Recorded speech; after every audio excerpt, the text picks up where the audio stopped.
তো welcome viewers, SK ইলেকট্রিকে তোমাদের সবাইকে স্বাগত জানাই। তো দেখতেই পাচ্ছ আমরা আজকে দুটি রুম আমরা ওয়ারিং করেছি এবং তার কনসিল আমরা তার ঢুকিয়েছি। তো দেখতে পাচ্ছ আমাদের জয়েন্ট বক্সের ফিনিশিং।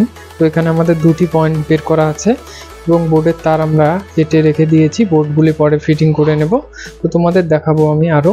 তো দেখতে পাচ্ছ এটা আমাদের 16 মডুলার একটি বোর্ড, এটা আমরা বসিয়ে নেব। এখানে আমাদের অনেকগুলি তার আছে, মেন লাইন আছে, 2 সুইচের তার আছে, এসির তার আছে। তো এখন তোমাদের দেখাবো, এটা হচ্ছে আমাদের একটি টিভির বোর্ড, দুটি প্লাগ, দুটি সুইচ। দেখতে পাচ্ছ এটার কানেকশন ফেজ, নিউট্রাল, আর্থিং আমরা তিনটে দিয়ে দিয়েছি এবং আমাদের হলুদটি ইনভার্টারের তার আমরা রেখে দিয়েছি। পরবর্তী কানেকশন আমরা যদি করতে হয় তাহলে আমরা ওই হলুদ তারটি দিয়ে আমরা ইনভার্টারের কানেকশনটি করে নেব। তো এগুলো আমরা সিলিংয়ের আমাদের ফ্যানের পয়েন্ট। তো এটা হচ্ছে এসির পয়েন্ট। তো এখন দেখতেই পাচ্ছ এটা হচ্ছে আমাদের বেড সুইচের একটি পয়েন্ট। তো দেখাচ্ছি তোমাদের ভালো করে।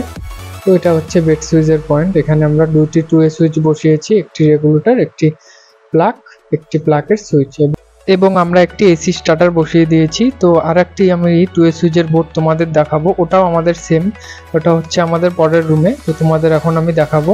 তো আমাদের এখনও অনেক কিছু কাজ বাকি আছে, শীট লাগানো। তো দেখতে পাচ্ছ এটা আমাদের 2A সুইচের বোর্ড। এটা আমরা ভালো করে আমরা সব কানেকশন করে ফেলেছি। এখন আমি তোমাদের একটি টিভির বোর্ড দেখাবো। তো এটা হচ্ছে আমাদের এই ঘরে আমাদের এখনো শীট লাগানো বাকি আছে। তো এটা হচ্ছে আমাদের টিভির বোর্ড এবং 3 পিন টপ একটা লাগিয়ে দিয়েছি আমরা, যাতে টিভির প্লাগটা আমাদের পিছনে লাগানো যায়। তো ভিউয়ার্স, ভিডিওটি ভালো লাগলে অবশ্যই লাইক, কমেন্ট, শেয়ার এবং সাবস্ক্রাইব করুন।